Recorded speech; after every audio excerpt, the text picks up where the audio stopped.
Hello, welcome to the Real Internet Come Forth YouTube channel. My name is Antoinette Smith and I'm your author. Remember to get your books, people. Some of them are on sale at Barnes & Noble, Amazon, Google, Apple iTunes, Walmart.com, Target.com, Books A Million, Kobo, Indigo, Tales, and Reader's House have picked it up, y'all. The volume 5 of the Behind the Scene book series titled Made for Him, God Uniquely Made Me for My Husband, was picked up by Reader's House for family relationships and long marriage and relationships. That's what it was picked up for. So check it out. If you order the book from there, you type in FF Save 10 at your checkout, and they will give you a 10% discount for purchasing my book from them. So I am so excited. Go over there, purchase your book. It is one of the books of the sequel to the Real Internet Come Forth book series, which we will be doing that book series in about 2 months. We'll start the Behind the Scene book series. It's a 5-part book series, so get your copies today. It comes with a loyalty card. 5 books. You buy the first 4 books, I'll give you the 5th book for free. And don't forget about my Real Internet Come Forth book series. It is 9 volumes, 4 separate books. You buy the first 3 books, I will give you the 4th book for free. Do not forget that each book comes with its own bookmark. Send me proof that you have purchased any of my products, and I will get your bookmarks and your loyalty cards to you. But do not forget about my Meet the Author session. That is coming up on July 31st. I will be at the Ridgeland, Mississippi. I will be in Ridgeland, Mississippi at the Barnes & Noble there. Thank everyone for coming out to the Barnes & Noble in Baton Rouge, Louisiana on Perkins Road. Thank everyone that came out, that purchased books, that asked questions. Thank you so much. I really appreciate it. And we are still on the Real Internet. The Real Internet Come Forth. We is on the Real Internet Come Forth. We are still on my book, Release My Jesus Experience, Our Journey. I'm telling you, the Real Internet Come Forth is, everything is under that name. It's a company. So I have a couple of questions too this week. So thank God y'all still sending in questions. So we are going to read from my Jesus Experience, Our Journey. We are on chapter 5. It is titled, He is My Comforter. John 14:16-18. This is the King James Version. And it says, I pray the Father, and he will give you another comforter, that he may abide with you forever, even the Spirit of truth, whom the world cannot receive, because it seeth him not, neither knoweth him, but ye know him, for he dwelleth with you, and shall be with you. For I will not leave you comfortless. I will come to you. Comforter, someone who helps you to feel less worried, upset, frightened, etc. Someone who comforts you. There are so many stories and examples I can give you of Jesus being my comforter. He truly has been all I had my entire life. The one I talk to about everything. When I'm sad, hurt, depressed, upset, I talk to him. When I'm worried about something or someone, he is whom I run to. As early as a child, I began to talk to Jesus about everything because my mother said he always hear you when you talk to him. So it has become my life. Jesus has been my lifeline in good, in bad situations. I not only talk to him when I'm in trouble or hurt or sad. I talk to him when I'm glad, happy, about something, because it is usually him that has done something to make me smile. He has answered a prayer of mine in some form or fashion. People, I want you to understand that our Lord Jesus is a person, a man that walked this earth, that died for you. And God our Father rose him from the dead. Death could not hold him. He is more powerful than death. Now he holds the keys to death and Hades. Jesus is ruler of all, King of kings and Lord of lords. He definitely is my Prince of Peace. No one can comfort me like Jesus. No one can heal me like Jesus. Jesus is my friend. He has been for some time now. I just love him daily. You will too. Get to know him personally. Spend time with him. He is a great man to love, to know, and he wants to comfort you where no human being can. He is always available, morning, noon, and night.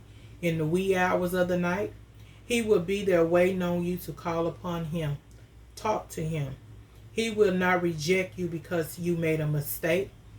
He will not give you the cold shoulder or the silent treatment because he's mad at you. He is not like that at all. He is a very loving man, gentleman, full of mercy, full of compassion. Cast all your cares on him because he cares for you. Let Jesus be your comforter. I will tell you a brief story of one of my experiences of Jesus being my comfort. I was the only parent in the home 95% of the time. I had my first child at age 13 and my fifth child at age 23. My ex-husband was 13 years older than I, and he stayed on the go from his street life. But I would cry night after night, talk to God, talk to Jesus about how broken my heart was because he would not stay home with us. And he would, and he wasn't pleasant. And when he would, he wasn't pleasant all the time. He was abusive 80% of the time.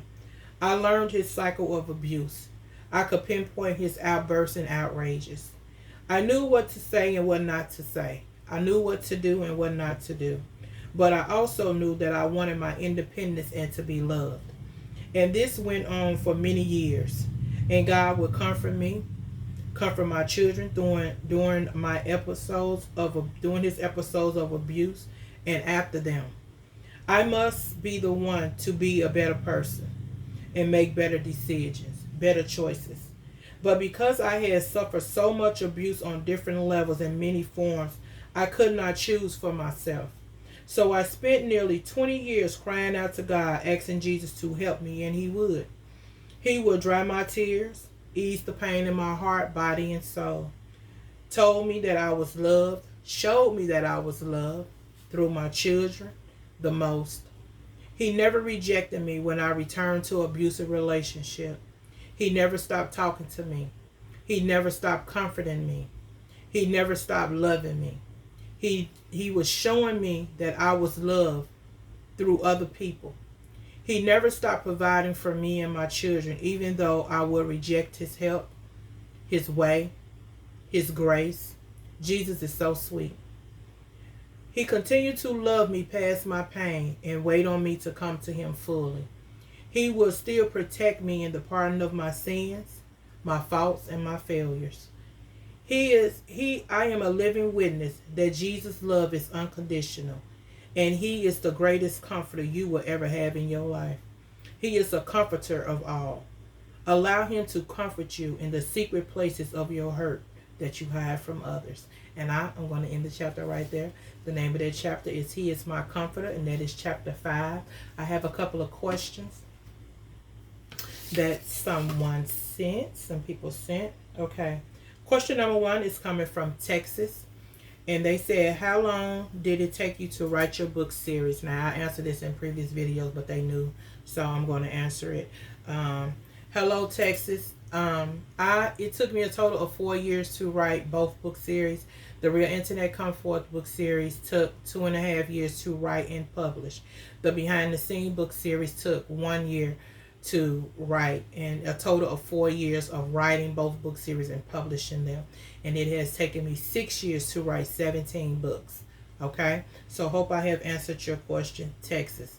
The next question is coming from Louisiana, and they said, did you know that you would write about your life?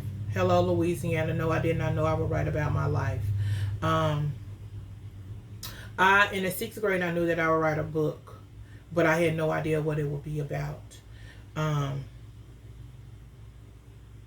In 2014, I got the title, The Real Internet Come Forth, and I was like, what is that? And the Lord said, that's your book. And I'm like, nah, I'm not going to write about myself. No, let's write about being a single parent, or let's write about being a teen mom, getting pregnant early, Let's write about being divorced or something like that. Let's write about, taking care of old people or something. Anything. I'm not going to write about me.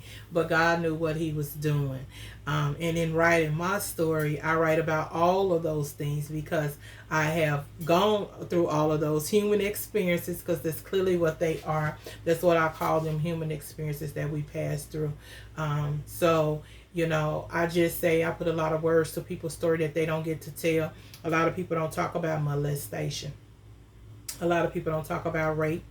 A lot of people don't talk about being a teen parent, getting pregnant early. A lot of people don't talk about being a drug addict, being on drugs, the process of being on drugs, getting off of drugs. A lot of people don't talk about divorce, being divorced. A lot of people don't talk about being in a domestic violence relationship. A lot of people don't even make it out of a domestic violence relationship. These situations are life issues that we go through. A lot of people don't talk about being a sex addict, being addicted to sex in many forms. We don't talk about those things openly because society as a whole have made us feel like those are shameful things and we don't need to talk about it, and that's why we suffer in silence a lot of times. I know that's why I suffered in silence a lot of times. And so I just look at that. I'm putting a lot of words to a lot of people's story that they don't get to tell. But these are human experiences, life issues that we deal with on a daily basis, and we need to talk about them openly. Not to just, I'm not telling you just go out there and tell all your business, but I'm just saying we need to talk about it openly so other people that's going through what we've gone through or going through will know that they're not alone. That's the main thing, that I felt like I was alone and that I wasn't open to talk about, that I didn't feel free to talk about anything that I was going through, because people, they want to prejudge. They want to tell you what you should and shouldn't do. It was your fault and da da da, so forth and so on. But I just think we go through a lot of different life issues that needs to be dealt with openly. Shame the devil, expose him. So I'm so grateful that God did choose me to endure all of these life human experiences and situations and circumstances, that he may show forth his power, that he may show forth his healing, his grace, his mercy. And so that's all I'm doing. It's not so much that I'm focusing on the negative things that I went through. I'm showing you God's grace and mercy, that he can bring you out of any and every situation. You're not too far gone that he can't reach down and get you, that Jesus won't come and get you. That is his job. That's the very reason why he was created, to buy us back from sin, to reach down from the gates of hell and pull us out, to come to the dirty places, the crack houses, the corners of the street corners, to the jails and prisons, and to get us. He don't mind getting dirty to come and get somebody that he love. He love us. He love us just that much. And so that's all I'm trying to get you to see, that Jesus loves you. He died that we may have life and have it more abundantly. There is no situation or circumstance that you will ever go through or ever been through that Jesus can't heal you from. He said that I was anointed to heal the sick and bind up the broken heart and heal their wounds. If Jesus will heal your broken heart, he will heal your wounds. If you read my books, all the different stuff I went through, listen, I'm free, I'm happy, I'm whole. I'm telling you, I don't struggle at night to sleep. I don't be walking around depressed anymore. Listen, I'm happy, I'm joyful. It was something I passed through. Glory be to God, he brought me out. I don't look like what I've been through, period. Okay, so that's all I want you to know. So remember, until we meet again, God gets the glory and I tell the story. Goodbye.